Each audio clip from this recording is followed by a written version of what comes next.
Hello, this is the Fab Critic, and welcome to my channel, the place where you can find honest reviews on today's media from an amateur critic. Be sure to like, comment, and subscribe, and let's hop into today's video. I recently started watching One Piece again. For those that don't know, it is a popular anime show that was released in 1997 and is still airing to this day, making it one of the longest running anime shows. It follows the journey of a young boy by the name of Monkey D. Luffy, who dreams of becoming the king of the pirates.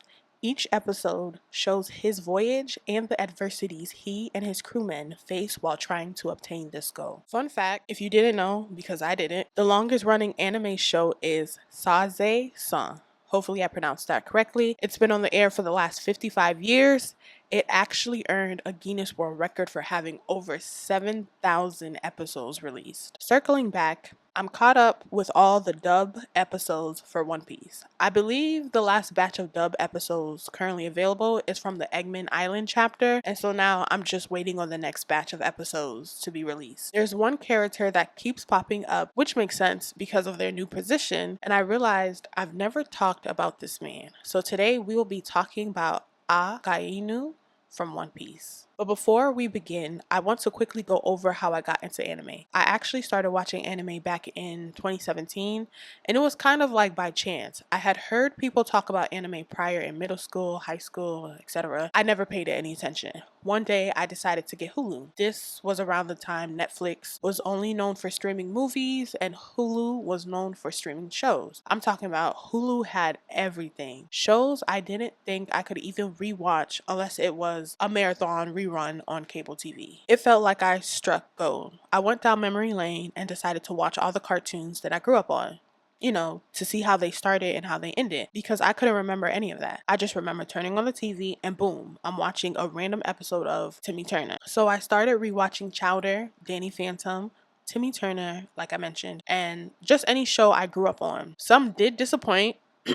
Danny Phantom, but that's for a different video. Then one day I was like, what was the name of that show where the characters fought demons, but the only time you seemed to catch it was on Adult Swim, but early in the morning. And the outro music was fire. I never really caught any of the episodes, mostly the outro or the preview for the next week's episode. After researching, the name Inuyasha came up and I started watching, and from there, that's when I started to get into anime. Side note, it's one of my favorite anime shows. Just had to put that out there. Love you, Lord Shishomaru. Mwah. I'm giving you guys this backstory to highlight my anime journey. I am no expert, nor do I try to be or care to be. If you're looking for an expert critic on anime, I am not that person. I'm a casual watcher. And I think you should go seek them out because they're probably here on YouTube. The type of anime consumer I am who only cares about what's happening in the show. Meaning I can't tell you who the voice actors are, what production company made it, the streaming services that it's on, if there's a manga, book, or symbolic meanings of certain gestures about this particular anime that we're watching. I couldn't tell you anything about that. All I care about is the characters in the show and the storyline. That's it. That's all. Oh, and I only watch it dub. Yup. A straight heathen with no class is what I am. If after hearing the lack of expertise that I have, you still decide to keep watching, thanks. If you decide to leave a negative comment, that's on you. Because I told you about me and not one lie was told. I do very much welcome any anime experts who are, nice enough to provide additional information that probably went over my head when watching, or reasons behind why certain things played out the way they did. Since we got all the formalities out of the way, let's talk about Akainu. Okay, if you're watching One Piece and you do not know who this man is, insert picture, I'm going to need you to log off this video because either you just started watching or you haven't gotten to that part. I don't want to spoil anything for you, so I'm going to give you a moment to log off.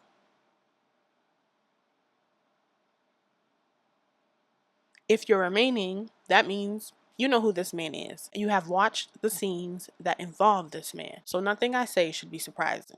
Admiral Akainu, fuck you. Fuck the writer who wrote your character.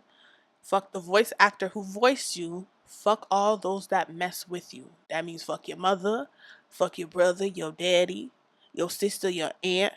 Fuck your kids. Fuck your dog.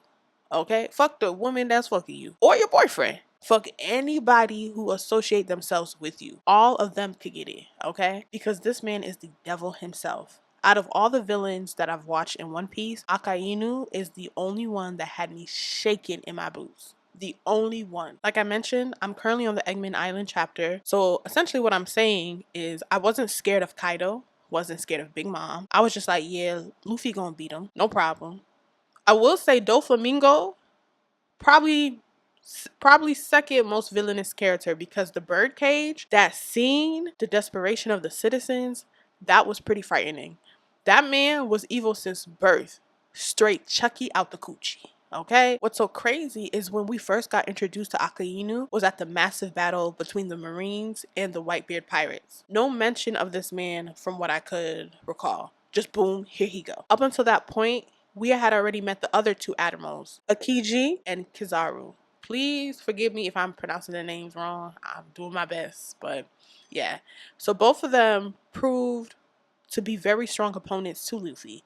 They weren't the marine small fries that Luffy and his friends were used to. These admirals showed Luffy and his friends that, when we encounter each other, oh bitch, we mean business. And that the journey to becoming king of the pirates isn't going to be a walk in the park. I don't know. When I first saw Akainu, I'm like, here's another admiral. To me, Kizaru, the light admiral, was the strongest because he was the most recent admiral the Straw Hats had battle with in Marie Jouage, and he put them through it. It got so bad to the point Rayleigh and Kuma had to assist the Straw Hats in retreating. That battle might have been the first time Luffy realized he was weak. Yes, he had faced tough opponents before. Typically when his back was against the wall, he would just dig deep, push past his limits, and become victorious. It always went that way. But here at Marie Jouage was an introduction to the high caliber opponents he will now be facing. And that same old fighting method he was accustomed to will not produce the same results. It was like, damn, this is not how shit was supposed to go.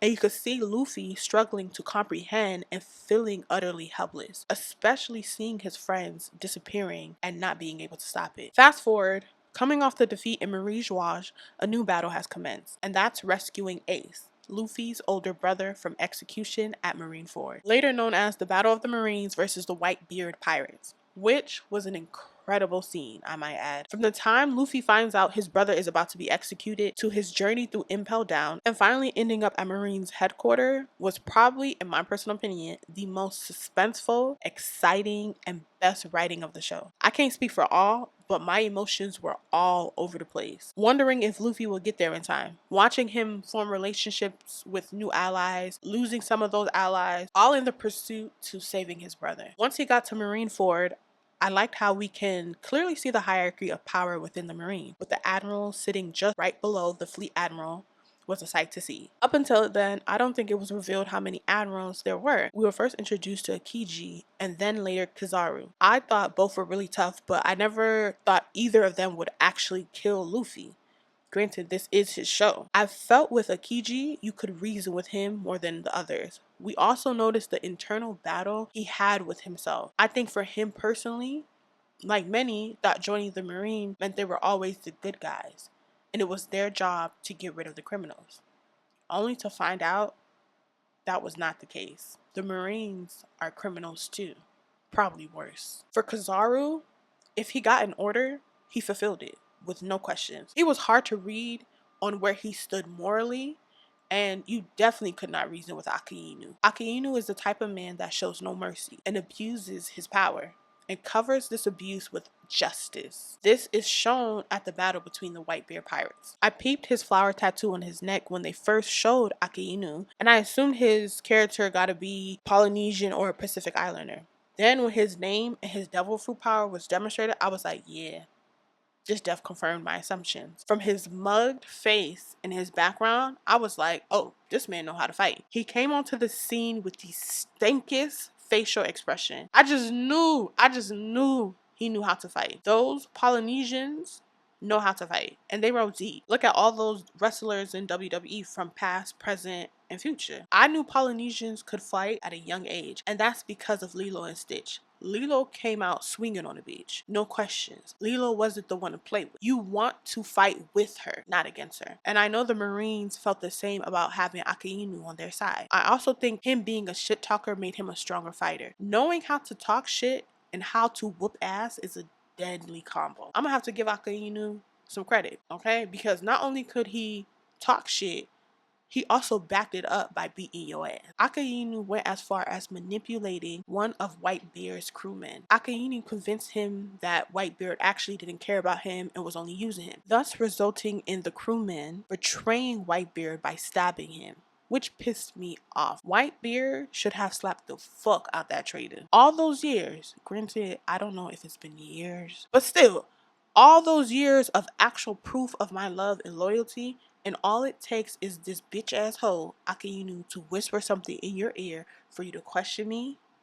Yeah, I would have slapped the fuck out of him. Split Buddy's head in two. Akainu is a manipulator, talks shit, and can whoop ass. That nigga is unstoppable. He was also able to get under Ace's skin. Someone compared to Luffy is more composed, I felt. Still reckless, which led to his death. Let's talk about it. I feel like Ace's death was his own fault. He allowed Akainu's shit talking to get to him. Because baby, if I've been locked up for who knows how long and my younger brother, along with a whole fleet of allies, come to break me free and avoid execution, baby, I'm running the fuck out of there. Pew! Yes, Akainu was talking about my captain, my crew, my father, and yes, you should stand up to those that talk trash about you or your fam. However, there's always a time and a place. Don't do it when you're at a disadvantage or at the cost of endangering someone else. This was definitely a situation where Ace should have let that shit roll off his back. Akainu could have said my mother was a whore, I'm ugly, you stink, you never should have been born, your daddy a bitch, you actually a broke bitch. All kind of nasty things to me, but my ass would have still been running.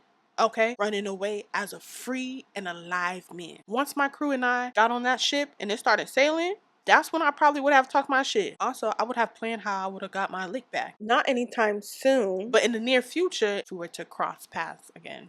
Plus, Ace got to witness Akainu's fighting abilities while he was chained up on the execution platform. He and everyone else got to see how ruthless this man is. Ace should have said, nope, get somebody else to do it, but he didn't, which led to the massive hole in his chest. Baby, that whole scene had my emotions all over the place. I was crying, mad, and just so shocked because Ace's death was the first death I was like, oh, they really killing people in this. And just watching Luffy just shut down. Like I mentioned before, Marie's Luffy realized he was weak, but the battle at Marine headquarters showed Luffy he was weak as fuck, to the point he could not even save his own brother. Talk about devastation. The whole battle just seemed too much. Like it didn't go according to plan and shit just went left quick. And you know whose ass kept making it worse? Akainu's bitch ass. Like I was getting annoyed with him and his endless pursuit to kill all the pirates.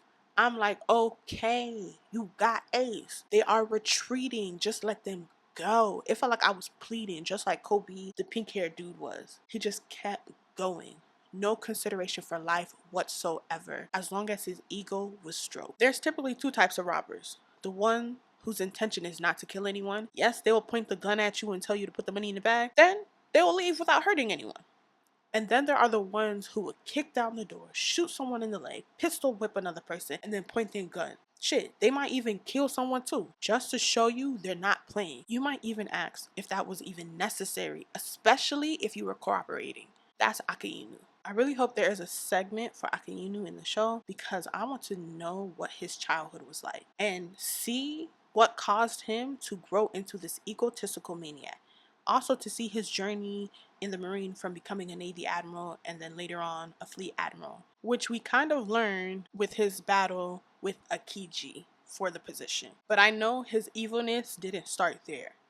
He very much gives textbook corrupt cop, or in this case, Marine officer. They need to look over all his cases. I just know it stank with corruption. But I can't wait to see where he and Luffy ends up and the evolution of their rivalry.